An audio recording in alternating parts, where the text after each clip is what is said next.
Sve što vas interesuje na jednom mestu. Vaša dnevna doza. Prijavite se. Dr. Branimir Nestorović otkrio jednu epizodu iz svoje biografije o kojoj javnost do sada ništa nije znala. On je ispričao kako zamalo nije ostao bez diplome medicinskog fakulteta. Sjećam se kad sam diplomirao, medicina je stvarno odvratna, ima puno učenja i bubanja. Kad sam položio poslednji ispit, bio sam toliko umoran, pošto se kod nas polaže praktični deo, pa ovaj deo, pa onaj deo. Došao sam mrtav umoran, nisam mogao ni da se radujem i legnem da spavam.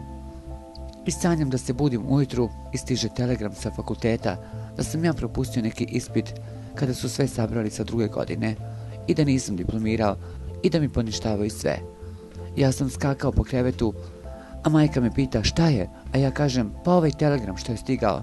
A ona kaže Bog s tobom, 6 je ujutru. Svi smo imali te snove, da ti misliš da je to realnije od realnosti, rekao je doktor Nestorović.